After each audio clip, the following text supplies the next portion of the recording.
Hey, good morning and welcome. We're going to go ahead and get started. I want to do a little housekeeping so everybody can be on the same page. Although I can't see your shining faces, I know everybody is smiling today, and it's a great day outside, and it's a great day to be here with us with Workforce Solutions. The feature for the chat will not be used today.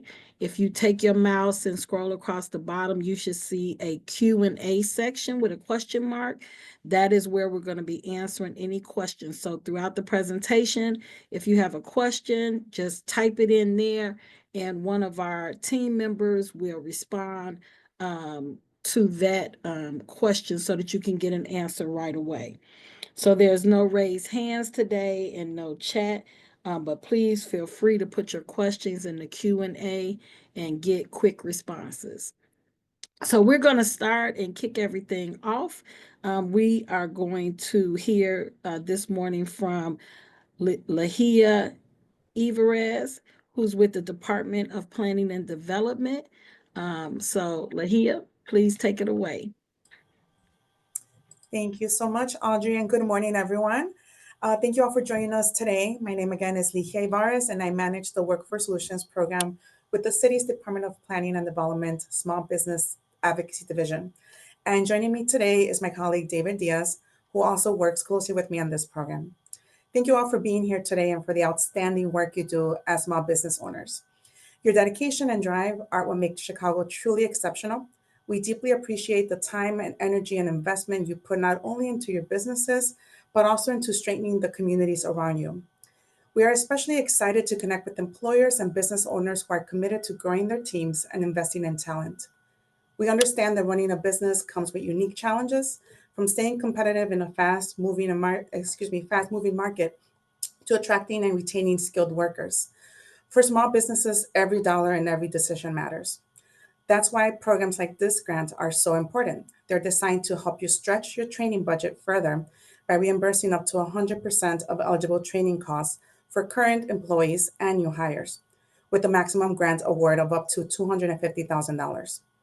Whether you're growing your team or helping current staff learn new skills, this program makes workforce development more attainable. We are thrilled to finally open the Workforce Solutions program for applications. This is an enhanced iteration of a legacy program that some of you may be familiar with. Over the past few years, we have made significant programmatic improvements that will allow us to support more businesses across the city. This is truly an exciting time for us. Joining us today is our program administrator, Employment and Employer Services, who will be walking us through the presentation. If you've had the pleasure of working with them before, you know firsthand how valuable they are in supporting Chicago's small business community. They will be instrumental in guiding applicants through the application process and ensuring a smooth program management for each project. Additionally, please don't hesitate to reach out to DPD and use our office as a resource. We're here to support your business and we're ready to listen and offer support in any way we can. Thank you all again for being here today. I will now turn it over to Anissa Jones, Senior Vice President for E&ES. Thank you, Lahia. Appreciate the kind words. Good morning, everyone. As Lahia mentioned, my name is Anissa Jones. I'm a Senior Vice President here with E&ES. And we are really grateful to partner today with DPD as the Program Administrator for the City of Chicago's Workforce Solutions Program. A little bit about E&ES. We were founded in 1983, and we've been working with Chicagoland businesses and community residents for over 40 years. As an organization, we're really committed to advancing the economic foundation of communities through a skilled workforce, and we're excited to be able to support nonprofits and businesses with achieving that goal through the City of Chicago's Workforce Solutions Program. As Leah mentioned, we will be the program administrator, and so we'll be primarily responsible for overseeing the day-to-day operations of the program. We'll also be really committed to working closely with each applicant through this process from beginning to end. So assisting through the application process and then also providing that technical and hands-on assistance throughout the life cycle of the grant. We're really committed to seeing Chicago businesses and organizations across all sectors strengthen their workforce through this much needed training and upskilling opportunity. Again, we really thank DPD for this opportunity, and I'll now turn it back over to Audrey Johnson, Program Director, who will lead today's informational session. Thank you. Thank you, Lisa. So my name, as Anissa said, is Audrey Johnson. I'm the program director for Workforce Solutions, and I am with Employment and Employee Services. Today, we're going to give a high level overview of the grant and the requirements and things that you need to do to apply for this great funding. My team will be working hand in hand with you to ensure that you can benefit from this great program. We're going to start with our overview and our table of contents. So these are the things we're going to address in this presentation. What is Workforce Solution? What is the eligibility? What is the funding? What are the caps with funding? The grant calculator, different examples. Who is ineligible for this grant? How to utilize our business location devices, as well as how you're located in the different areas, the application process, reimbursement, visits and monitoring, closeout steps. We're going to provide you with frequently asked questions, next steps, some additional resources that can benefit your business, and we'll talk about those questions that you all are sending through the QA and which ones will resonate with everyone. So let's start off with what is Workforce Solutions. Workforce Solutions grant covers qualified training for current incumbent employees.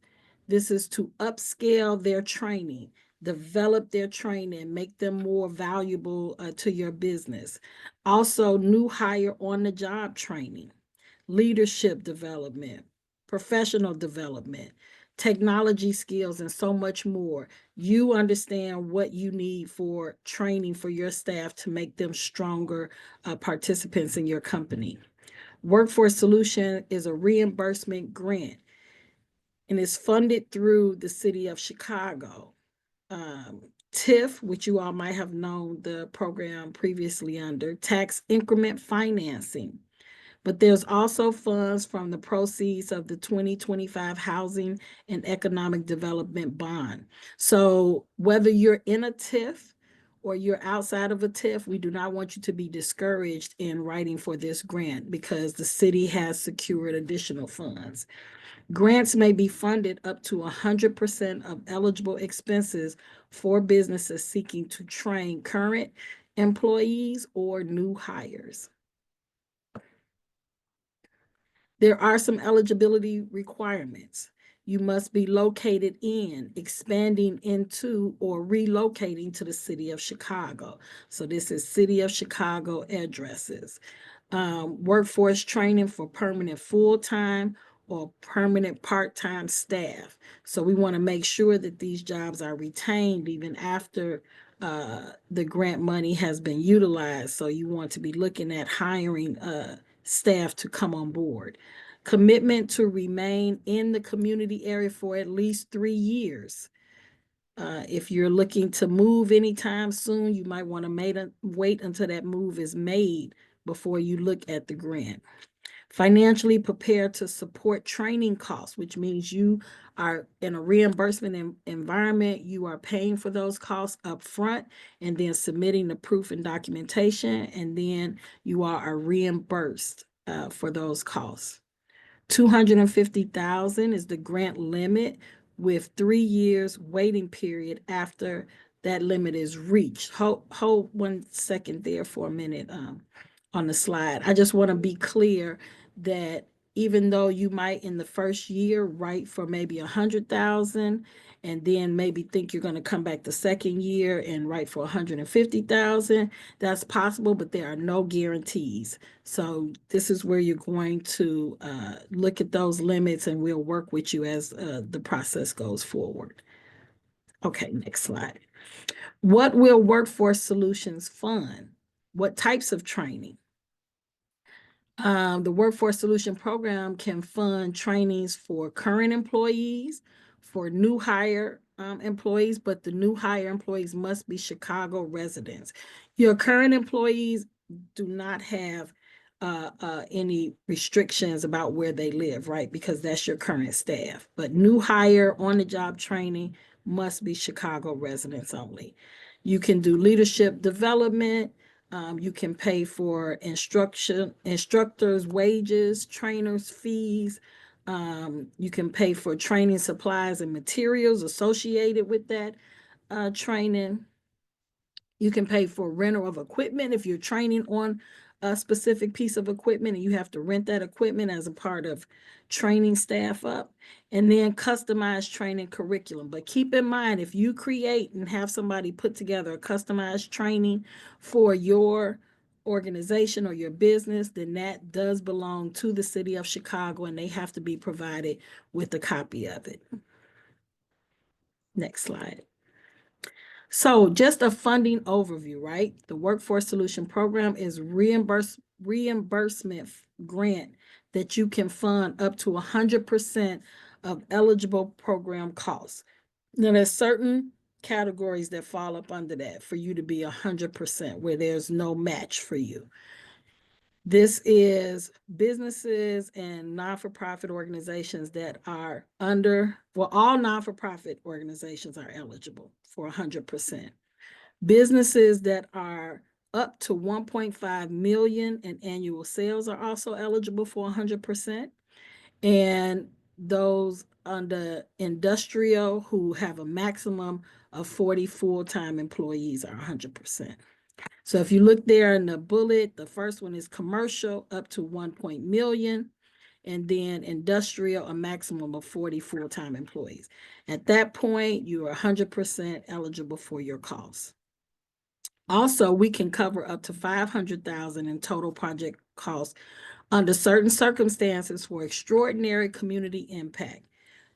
An example of that is maybe hiring 50 permanent full-time new hires. That would be extraordinary. So all of those in the little chart there are all 100%. Next slide. But to continue with that thought, we also have some commercials that are up to 5 million in annual size under commercial, and then industrial, maximum of 125 full-time employees. So in this case, you all have a 25% contribution. You have to do a summary to show how you're going to contribute to this overall training. Contribution is based on your business side. Contributions may include expenses not already included in the project. For instance, wages for staff that are used to assist with the training, but you're not asking for that reimbursement. You are actually contributing or investing in training to show your 25%. Maybe there's materials and supplies that you're going to pay for as the business owner, but it's not going to be a part of the reimbursement. That can contribute back to your 25%. And then also when you have incumbent workers and you're paying for them to be in training, that amount of salary that you're having them be in training can be utilized to show your contribution. When you have exceeded over 5 million in annual size for commercial, then you're at a 50% contribution. Also with industry, it's more than 125 full-time employees. So now in that situation, you're going to actually have to show contribution of about 50%. So I hope that helps you understand it a little bit better. And to break it down, here's an example. So Lori submits an application for Workforce Solutions grant. She's in an open TIF, which is great. So she's eligible. She's proposing to do a training with a total of eligible costs of $100,000 for her incumbent workers who currently work for her. Over the past 3 years, her gross income has been about 4 million in annual sales. And remember, we said up to 5 million under commercial is 25% contribution. So here's her breakdown. She's asking for $100,000. She's over the 1.5 million, which puts her at 25% contribution. She's awarded the $100,000, but now she has to show her contribution and what she's contributed to the training in the number of about $25,000. So hopefully that helped you understand it a little bit more. Here's another example, but based on a 50% contribution and investment. Sam submits an application for the Workforce Solution Grant. He's in an open TIF that is funded. Great. He's eligible. He is proposing to train at a total cost of $200,000 for on-the-job training for 20 employees. But Sam company currently employs 250 employees. So now we can see that's over, and industrial, that's over the 125 full-time employees. So here's his breakdown. He's asking for $200,000 because he's over 125 employees. His contribution and his investment back into the training component is at 50%. So he's granted 200,000, and he, in a summary, shows us how he has supported that training with an additional $100,000. There are some businesses that are currently not eligible for this grant. Chain businesses, branch banks, employment agencies, religious worship institutions, currency exchanges, payday loan stores, pawn shops, astrology, palm reading stores, liquor stores, bars and nightclubs, adult uses, firearm stores, shooting ranges, massage parlors, hotels and motels, track waging facilities, trailer storage yards, and junkyards. This is not an exclusive list, but if there is an organization or a business that is ineligible, we will let you know. So, business and locations. TIF funding requires that your business be in specific areas, but other funding may be available. And that's why I said don't get discouraged even if you're not in a TIF. Now, we're in our soft launch, and this is the first time we're opening the applications on May 15th for you to be able to apply. But let me be specific here. There are 7 TIF areas that will be closing at the end of the year, 2025 in December. So these areas have been given priority to submit their applications during the May 15th time period. And then in June, as you see the note below, an additional 28 TIFs will open citywide. But I want to make sure that you all don't waste your time. So if you're on the call now and you do not sit in one of these 7 eligible TIF areas, we're asking that you do not submit your application May 15th. We don't want your application to be discarded. So just wait until mid-June, and then you can apply at that time. But this particular one is only for the 7 TIFs that you see listed. You can even look there on the map and kind of see where they're located. And then you're going to be able to utilize the TIF locator tool. It's a link where you can go in, drop your address in, and it will tell you if you are in one of these areas or one of the open TIFs for the Workforce Solutions grant. How do I apply? Applications for selected TIF available starting May 15th. So this is when the actual application online goes live.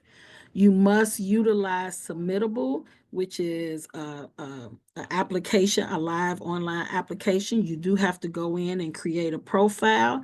And then once you create that profile, you'll be able to access the grant application.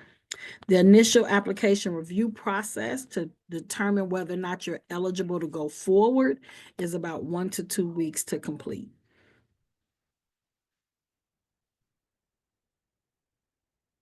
Here's a few steps in the application process that kind of give you an idea of how long this will take and what steps you'll need to do. So step one, after submitting the application, applicant is notified of their eligibility through Submittable. You start in Submittable. Submittable will give you updates about where you are in the application process, and you're going to be asked to complete a training needs assessment. That's something that our team can help you all with, because we'll be there helping you throughout the whole process. Step two, applicant proceeds with submitting the required documentation. We'll go over that later. What is the required documentation? We'll touch bases on that. Once all your documents have been submitted, they've been reviewed, and they've been approved, then E&ES will send applicants out a recipient agreement. This is a document that you will need to review and sign and submit back to us. Applicant submits their an executed recipient agreement to E&ES, right? That's the next step. And then applicants will be notified that the contract has been executed and processed, and the business will receive a conditional award letter. Applicants may begin their training at that point. You cannot start training prior to these steps being taken place. So if you look across the top, you can see that the notification for the training assessment is 1 to 2 weeks. You're going to submit all your documentation and hear back from us. That'll take about a week. Then there's a document approval process, and we'll be in receipt of your recipient agreement. And then the contract will be process. That's about 3 weeks. So this is just subject to change, but right now this is the timeline that we're looking at moving everything forward. Applicant approval, there are some time-sensitive steps that you want to start right away because the steps take a little bit longer than other steps. So scarf law and indebtedness check is making sure that you do not have any debt owed to the city, that you're in compliance with child support laws. You're going to need to complete an economic disclosure statement. So these are things that are time sensitive. We want to get them submitted because it takes a little bit time to get all of those checks back. But once we clear that, we can go to the next slide. Here is a list of your required documentation that you can start looking at now and pulling together as a part of applying for this grant. So the training needs assessment is talking about what type of training you need, how many people you think you're going to train, things of that, and helping you lay out the training. This is something we can work with you on. You have to show proof of revenue so we know which category you fall in. Financial statements and things of that nature will need to be submitted. A certificate of insurance that is easy enough to get from your insurance carrier. Program, policy, and procedures. Economic disclosure statement. A principal profile. Child support affidavit. Copy of business license, monitoring protocol requirements. Some of these documents are documents that you're going to get from us and you're just going to complete. Arch banking information so that you can get your reimbursement. Training curriculum and schedules, training resumes of whoever your trainer is, and then training cost estimate, a quote. For new hires, job descriptions. Those are all the things that we're going to need to move your application forward. Reimbursement for eligible costs. So now you want to start, you've done your training, you've completed, you submitted your documentation now so that you can be reimbursed. Vouchers and documentation can be submitted after training sessions are complete. And training providers are paid, or wages for new hire individuals are paid. So when you're vouchering, you're giving us the receipts, the proof of the payment, the proof you paid the trainer, the proof that you paid for the people to start the on-the-job training. How frequent can you do this? For incumbent workers training, up to 3 vouchers may be submitted during the contract term. For on-the-job training, monthly for a maximum of 13 weeks. And then you also have to do retention and closeout. Here's some quick steps on how this looks and what would take place. So in step 1, your documents submitted for reimbursement. We're looking at voucher forms, invoices, receipts, proof of payment, sign-in sheets for training is very important. So we know how many people was trained. And then for on-the-job training, that pay stub to show that you paid for those salaries, because that's what you're going to get the funds back for. Step 2. Review and approval of submitted documentations by E&ES and DPD. Reimbursement can take in total about 6 to 8 weeks pending vouchers and documentations are correct when you submit them, and we don't have to go back and forth. So we're going to try to work with you to make sure that you get everything accurate and complete so that that reimbursement can be coming back to you in about 6 to 8 weeks. Visits and monitoring. There will be agreed upon monitoring and compliance check-ins, submission of required attendance and wage reports, scheduled site visits where my team will come out and we're going to observe training. That's going to be great. Take pictures, make sure everything is going great. Businesses stay in the community for at least 3 years after receiving the grant. Agreed upon annual follow-up discussions for 3 years to discuss business needs, business impact, and these can just be through follow-up calls or emails where we can get that feedback about how things are going and how has the training impacted the company. There's some close. Sorry, Yes. a quick interruption. Can you go back 2 slides?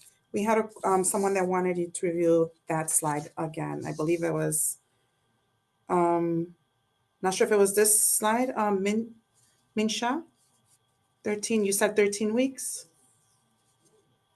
If you can put in the question, please, if this was a slide you were, maybe it was this one, reimbursement for eligible cost. 13 weeks. Yes. Okay, so let me slow down a little bit and make sure that you all understand. So we were talking about at the point where you're awarded, you've completed your training, and now you're doing reimbursement. So for incumbent worker training, which is, training where you're bringing a trainer in to upskill your staff, you can invoice for up to 3 vouchers within a contract term. But for on-the-job training, because you're paying for these people every week, instead of waiting to the end of the 13 weeks to be reimbursed, you actually can get reimbursed after every month.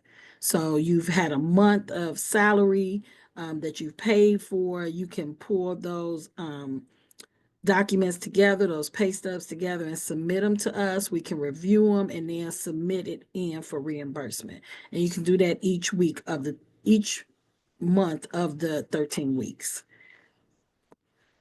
I hope that gave more clarity.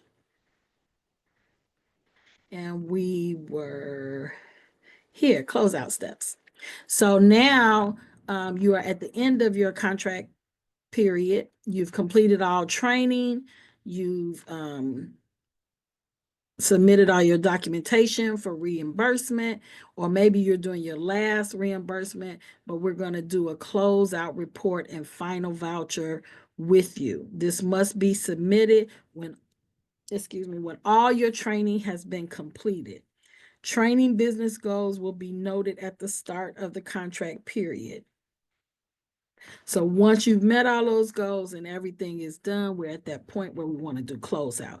The closeout report provides a summary of what the trainings have accomplished. How have they impacted your business? What was your return on investment? And any challenges that you might have faced throughout the process, right? We want to get good feedback at this point. And for you taking out the time to work with us and to complete the whole closeout process, pending funding agreement, an applicant may be eligible for a 2% administrative compensation upon completion of the closeout report.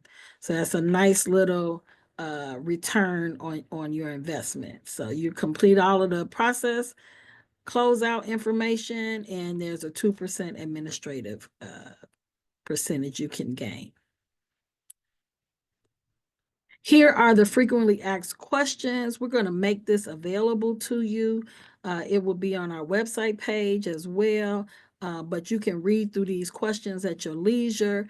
Hopefully you've been responding in the question and answer, the QA that's down on your page. If you just take your cursor and go down across there, it's in between your share and more. You should see a Q&A where you can place questions, and someone from our team is answering those questions for you. So what are the next steps? How do we move everything forward? Like I said, on May 15th, the application will go live. We'll be accepting applications only for the TIFs that are expiring. That is the 7 TIFs that are listed. If you want to know what those TIFs are and that your address fits in those TIFs, you can call me directly. You can utilize our locator, but you can call me too just to confirm. We want to make sure that you are in the right place and that you are applying at the right time. If you are not in the 7 expiring TIFs, but you're in one of the additional 28, because there's 35 in total, we want you to make sure that you can apply at our full launch, which is on June 16th. There will be another informational session on June 10th at 10 a.m. But if you've registered for this session and you're here now and you got the information, because attending this webinar is a requirement, so you will not have to attend again in June. You just have to submit your application in June. If you're outside of the 7 TIFs and you're in the 28 other TIFs.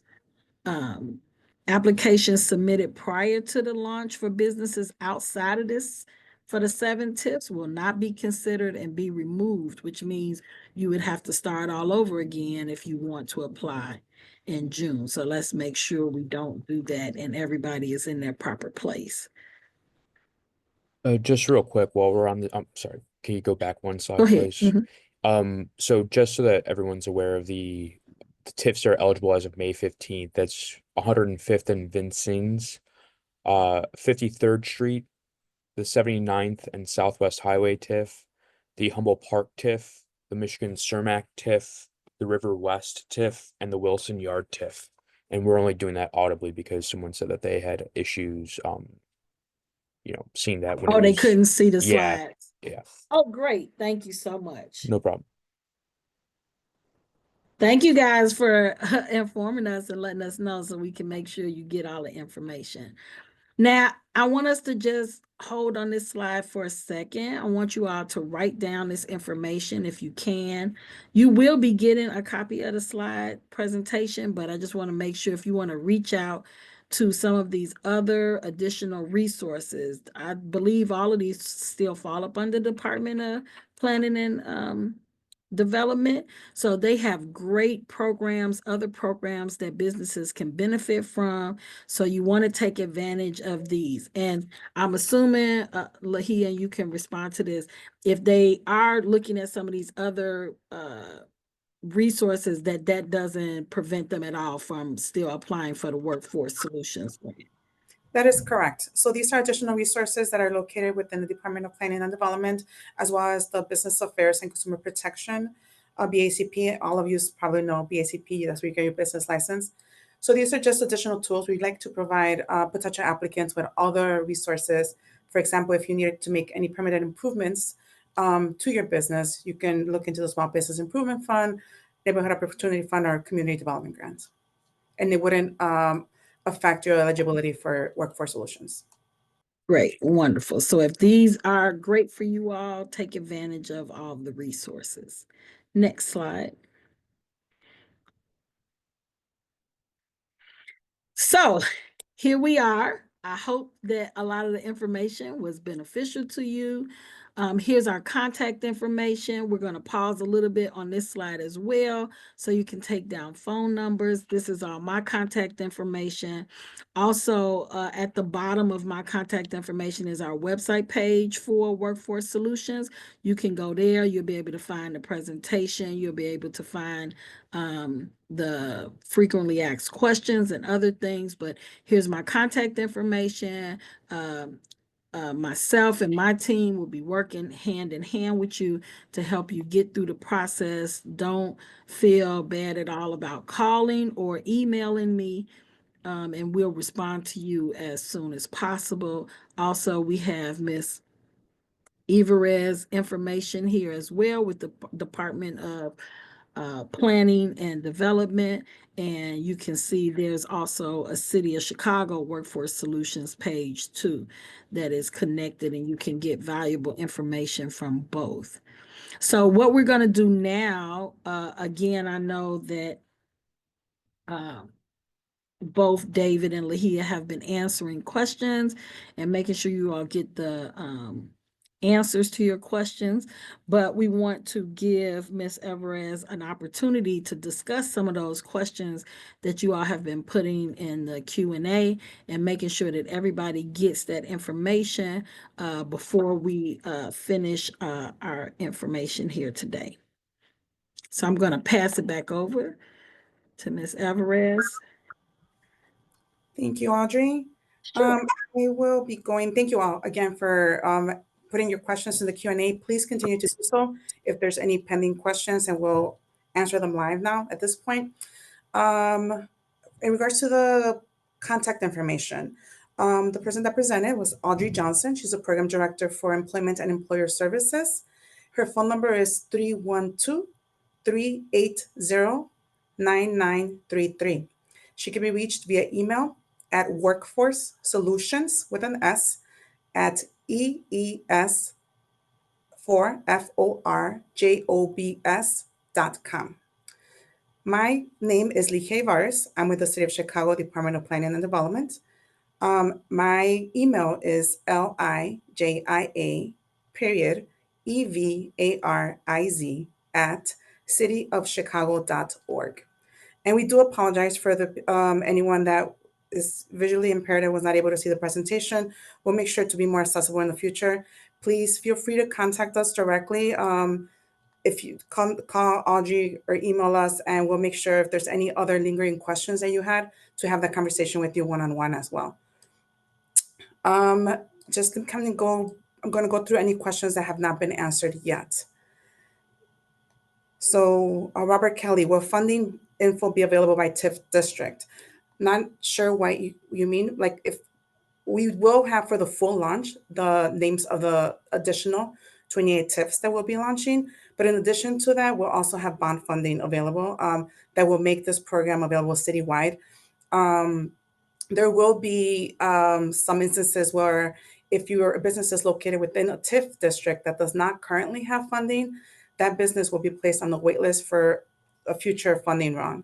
But if a business is not located within a TIF district or is seeking some type of training that is not currently being covered by TIF funding, then they will qualify for the bond funding portion. Let's see. Someone had a question. If I'm ready to go and one of the TIFs listed on the presentation, what is your immediate next step after this meeting? So if you have a business located within one of these 7 TIF districts that will be opening in May, the next step is on May 15th to go into the submittable website and submit an application.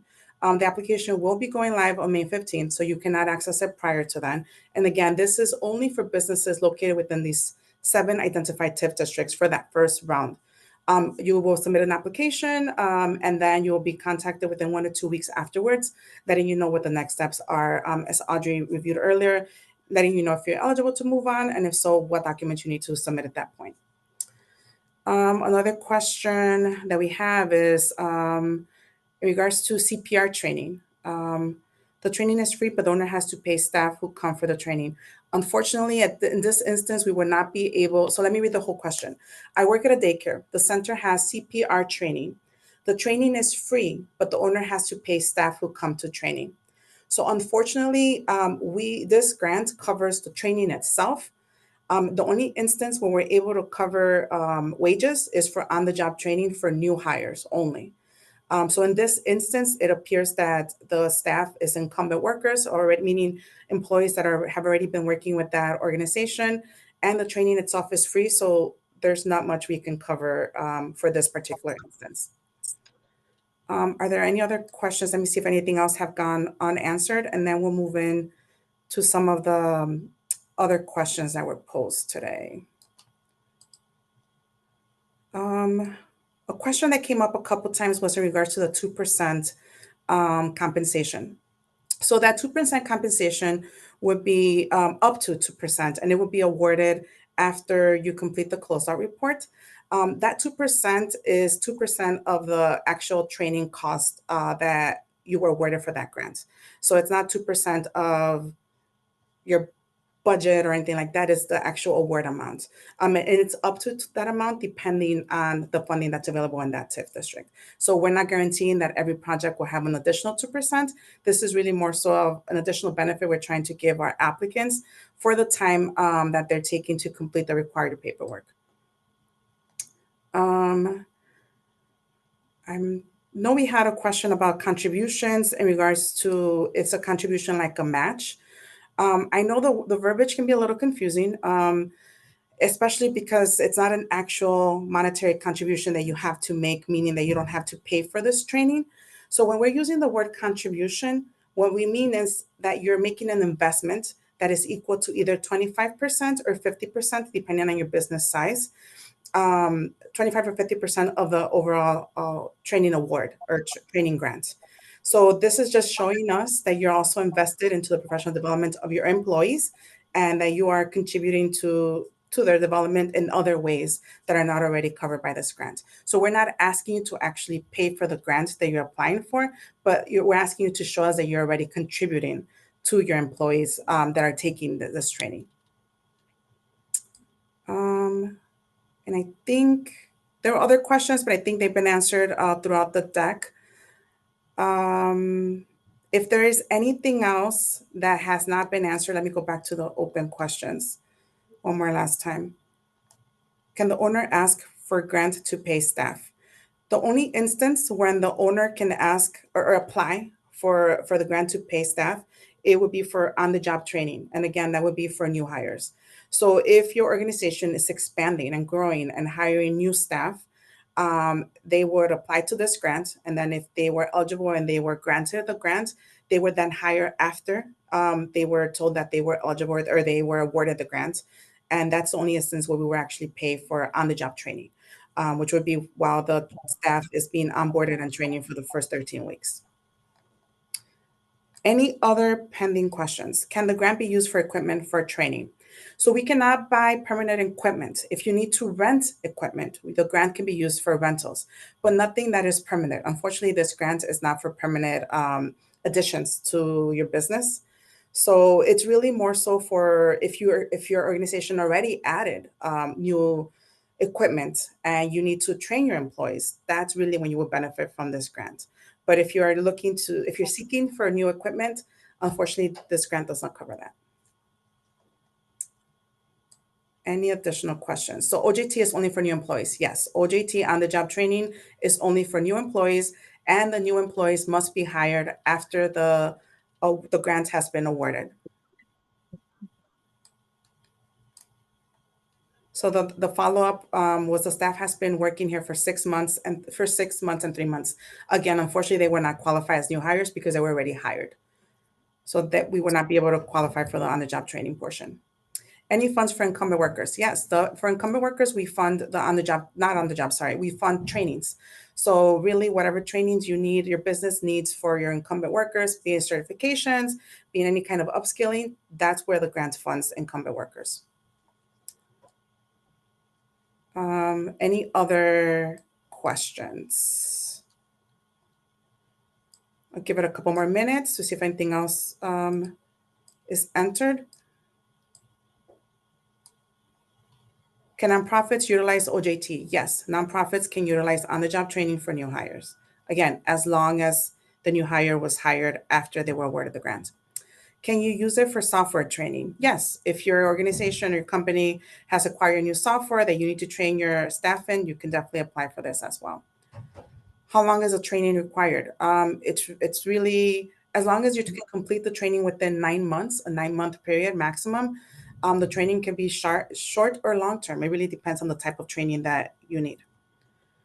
What is the time frame from the grant or award? This grant is a 1-year contract with the first 9 months being focused on training and the last 3 months being focused on the closeout report aspect of it. So as much as you can fit into that in the first 9-month period in regards to training, that's the time frame you have.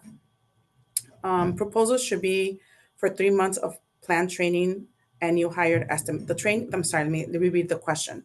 The question states, proposals should be for 3 months of planned training and new hired estimated training. So if I'm reading this correctly, if this is for on-the-job training, yes, the proposal should be for on-the-job training for 13 weeks for new hires. And again, the new hires have to be hired after the contract is awarded. How about training for staff changing roles? We can cover that. That's incumbent worker training. So if you have training that's changing the roles and they need now to get additional leadership training, as long as the training is being provided by a independent third party.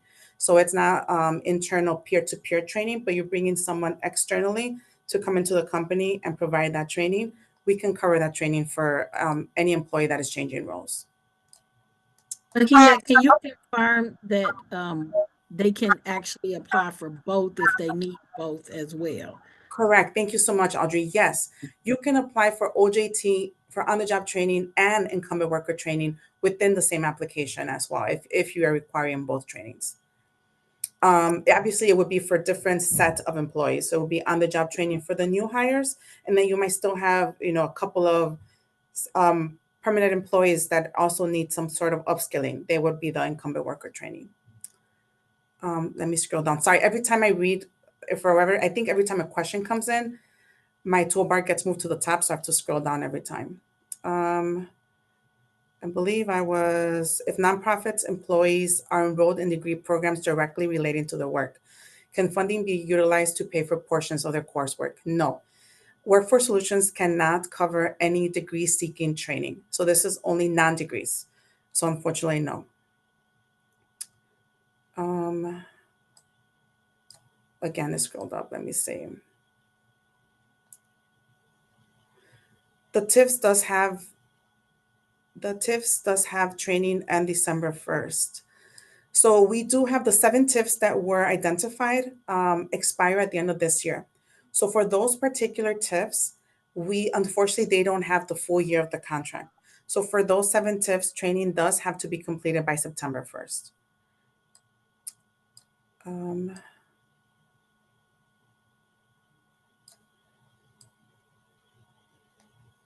Let's see. Can you repeat where to locate your TIF area? My company is in Beverly. So in order to see where you're located, we have an online tool called the TIF or a map locator tool. You have the link. Everybody will be sent a copy of this deck after this presentation, after this webinar. The link is there. You can also go to www.chicago.gov/workforce solutions, and you can find map locator tool in one of the tabs there. You will also be able to find this on the E&ES website. The tool right now we're still troubleshooting. It's been recently updated, and we're noticing that it has some things that need to be updated still that are not quite working as they should. So if you are getting an error message or you're not sure about the results that you're getting, please email Audrey, and she will be able to assist you in finding where your address is located. The next question. So this funds, mid-question, and again, it's scrolled up, sorry. So this funds the training certificates, but not the wages for incumbent workers. That is correct. For incumbent workers, this grant funds training and certificates, but it does not fund wages. Wages is only for new hires, for on-the-job training. Someone again asked to share the tool. Again, you'll get this deck that will have the link to the tool in it. Can all nonprofits, regardless of particular sector, apply, i.e. community service, healthcare, workforce development? Correct. All nonprofits can apply for their own staff. So that's a major distinction. So for example, if you do have a nonprofit that focuses on workforce development, you cannot use this grant to train job seekers in order to create a pipeline of employees for other organizations. However, you can train your own staff in upskilling them again. Any new if you have job developers, if they need a new job developer certification or anything like that, you can definitely train your own staff, but you cannot train any clients. Let me try to scroll up again or down. For companies with more than one location, oh, I apologize. This keeps moving on me.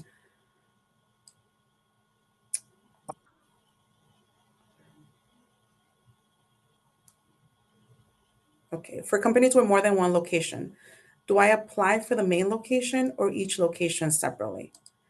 You would apply for the location where your employees are actually at.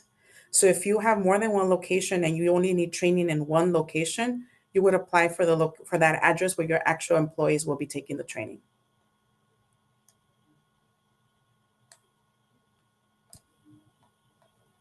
Okay. I apologize if I missed this. Can the employees be sent offsite for training, i.e. relevant training that is local, being held at the vendor's location, or does the vendor have to come to my business? Great question. The employees can be sent offsite. So where the training takes place is not as important as the employees being located within that business.